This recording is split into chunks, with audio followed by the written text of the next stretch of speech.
Good afternoon, students. Welcome back to Rotary Academy.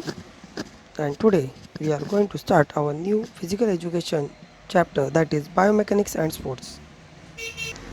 In this lecture, we are going to see the meaning and importance of biomechanics in sports, types of movement, Newton's law of motion, and their application in sports. And as you know that because of this corona problem, CBSE has reduced some point in every chapter. In this chapter, fiction and sports, these points we are not going to discuss because for this exam this is reduced from the syllabus. In the history of physical education and sports, individuals have been interested in enhancing their performance. Today, physical education teachers, coaches, and physical trainers are concerned with helping individuals to learn how to move efficiently and effectively.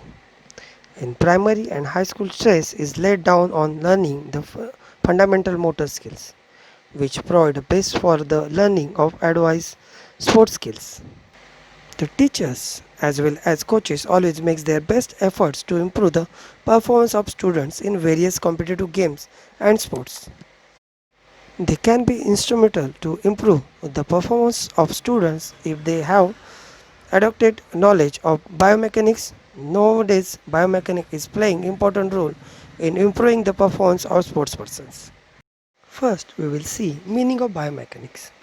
Biomechanics is a subdiscipline of physical education. The term biomechanics is a combination of two words, bio and mechanics. Here, bio is a Greek word that refers to life or living things, and mechanics refers to the field of physics and the force that act on bodies in motion. The primary purpose of biomechanics is to evaluate a living organism motion as well as its application of force. In other words, biomechanics is a subdiscipline that applies the laws of mechanics and physics to study the bodily movements and the causes of movements. Both indirectly and exactly, it can also be said that biomechanics is the study of force and their effect on living systems. According to Bartlett R., the study and analysis of human movement pattern in sports is called biomechanics. As a matter of fact, it can be said that biomechanics is the study of the body as a machine. The study of the body looks at the internal and the external force that act on the body and the movements that this force produces. Now we will see importance of biomechanics in sports. Biomechanics focus on the application of the scientific principle of mechanics, play physics, and understand movements of action of human bodies and sports implements such as cricket, bat, hockey stick, javelin, etc. How the different forces affect human motion and how the movements can be improved are studies in biomechanics. In fact, the knowledge of biomechanics provide a better understanding of the human body and other internal and external force that affect human movements and also the force that act on object in motion. It can improve the techniques of sports and games. Now we'll see the importance of biomechanics in sports. Assist in improving techniques. The simple method of improving performance in most of the sports is to improve the technique of sports person. As a matter of fact, it is one of the motivating factors for studying biomechanics. Biomechanics can be applied to improve techniques in two ways. First, the teacher of physical education may use their knowledge of mechanics to create, correct, or rectify the errors of a sports person in order to improve the proper existence of skill. Second, the sports person may be discover new and more effective techniques for performing a sports skills. For example, Dick Fosbury discovered the new technique of high jump with the help of biomechanics, and that technique helped him to achieve extraordinary enhancement in comparison to the saddle technique. For making correct action or rectifying the technical errors, the teachers of physical education use quality biomechanics analyze methods in everyday coaching. After that, these techniques are communicated to the teachers to improve them on sports person. The next point is help in improving equipments.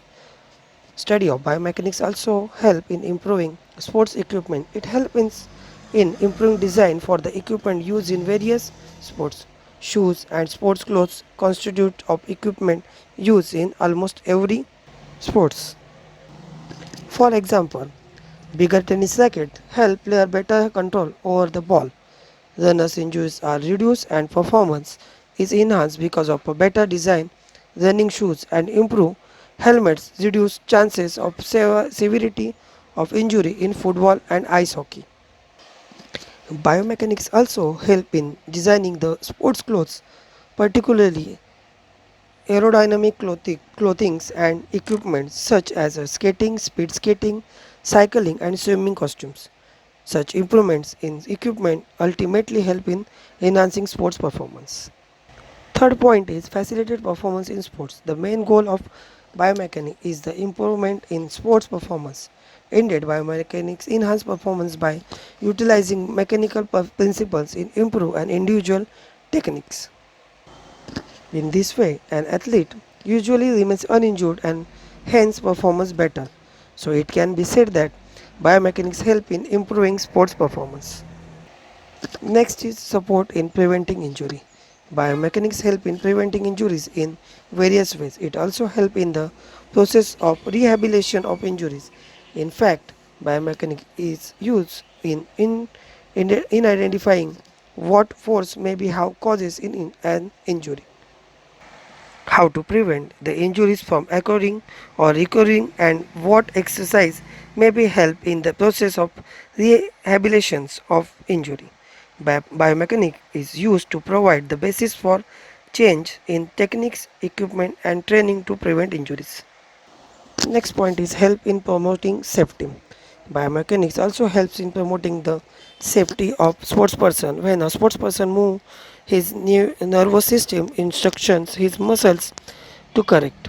This construction cause bones or to move around the axis of joint.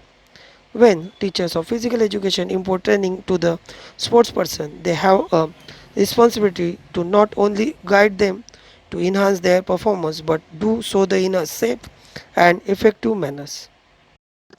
Which movement should be avoided and why? These teachers of physical education get such knowledge from biomechanics.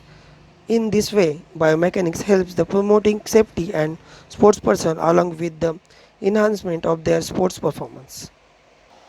The next point is work in improvement of training. Biomechanics has a potential for bringing modification in training, which help in improve sports performance. A proper mechanical analysis of the technical differences of a sportsperson can help a physical education teacher in identify the type of training the sportsperson required in improving the sports performance. The next point is facilitate understanding of human body. Biomechanics helps in understanding the complement human body. The knowledge of biomechanics provide the teachers and learners with the better understanding of human body and various internal and external forces that affect human movements. This knowledge in turn enables to physical education teachers to be a better teachers, instructor or many physical activities and skills in composed within physical education. The next point is assist in improving teaching and learning process. Biomechanics helps in teaching and learning process in physical education and sports. Each and every active usually involves some type of movements. Biomechanics helps in moving the body with process of accuracy, which ultimately helps in enhancing the sports performance. So it can be allotted that biomechanics helps in improving teaching and learning process.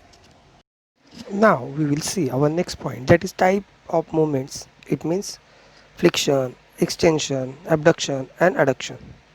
There are various type of movements in joint which may be divided into our four major kinds: gliding and angular movements, circumduction and rotation, and a few other movements. So we will start one by one. The first one is gliding movements. Gliding movements is the simplest kind of motion that can take place in a joint. One surface glide or moving or another without any angular or rotatory movements. Though it is very common to all movable joint, but it in most of the articulation of the surface and tarsus, it is the only motion permitted. The next movement is angular movement. Angular movement occurs only between the long bones by angular movements. The angular between the two bones is increase or decrease. It may take place forward, backward, flexion, extension, adduction and abduction. Adduction and abduction combined with flexion and extension are made within the more movable joints as in the hip and the shoulder. The various movements which for we can see now: flexion, bending part at the joint so that the angle between them decrease and part come closer together. Extension, starting parts at the joint to so that the angle between them increase the part of move farther apart. Abduction, moving a part away from the middle, and adduction, moving a part towards the middle. Our next point is circumduction. Circumduction is that movement which take place between the head of a bone and its articular cavity. This kind of motion is best seen in the shoulder and hip joints. In fact, in the compound circular movement which involves flexion, extension, adduction and abduction. In circumductions, a part moves in such a way that its end follows a circular path. Next is rotation. Rotation is a form of movement in which a bone moves around a central axis without undergoing any displacement from this axis. Moving a part around an axis is called rotation. Twisting the head from side to side. Now we will see some other movement, that is hyperextension, excess extension of the part at a joint beyond the automatically position. It is called as hyperextension. Gyro, gyroflexion, bending the foot or at the ankle towards the clean. Plantar flexion, bending the foot at the ankle toward the slope. Inversion, turning the foot so the sole fixes mainly. Protocorrection, moving a part forward. Retraction, moving a part backward. Elevation, rising a part. Depression, lowering a part. Supination, turning the head to the so the palm is upward or facing anteriorly. Pronation, turning the head so that palm is downward or facing permanently. Eversion, turning the foot so that sole faces internally. That is the some other movements. Now we will see Newton's law of motion and their application in sports. The three laws are there of motions. First is law of integral, law of acceleration, and law of reaction. So one by one we will see now. First one is law of inertia. It is the first law of motion. According to this law, a body at rest will remain at rest and a body in motion will remain in motion at the same speed and it in the same direction unless acted on by an external force. There are great numbers of explanations of this law in the field of sports and games, such as starting in rowing, starting on Roman ring, starting in sprinting, starting in throwing the hammer, raising an opponent in the wrestling, etc. Basically, if an object is in motion, it remains in motion unless something or some external force stop it. The external force may be gravitational force, the surface of the playing field, a defensive player, or the braking action of the sportsperson body to stop. The next law is law of acceleration. It is the second law of motion. According to this law, a change in the acceleration of an object is directly proportionally to the force producing it and universal proportional to its mass. If two unequal forces are applied to objects of equal mass, the object that has greater force applied will move faster.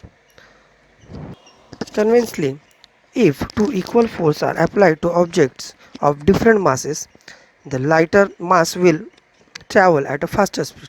This law is also applied in various sports. For example, in hammer throw, the thrower who is stronger will throw the 12 IBS hammer farther than thrower who has less force or strength.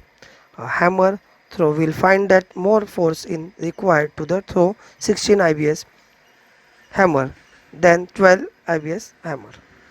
If a baseball player hits a ball with the double force, the rate at which the ball will accelerate will be doubled. Football player can slow down, stop or reverse the direction of other players depending upon how much force they can apply and in which direction. And now the third law is law of reaction. It is the third law of motion. According to this law, for every action there is always an equal and opposite reaction. There are also many examples in sports where this law is applied. Spiring or diving board for gaining maximum height, bouncing on trampoline just against the water in swimming. The application of this law is various sports. Now we will see that sports like see. So the first sport is swimming. A swimmer push the water backward action. The water push the swimmer forward. Shooting. In shooting, when a gun or pistol is forward, the bullet moves forward. The gun or pistol jerk backward. High jump. A high jumper can jump higher off a shoulder surface because its oppositional body with as much force is able to generate. This is the three laws, and as you know that CBSE has reduced some portion. So from this lesson they have reduced the friction and sports, so we are not going to study about that. This is all for today's lecture. Okay, and take care.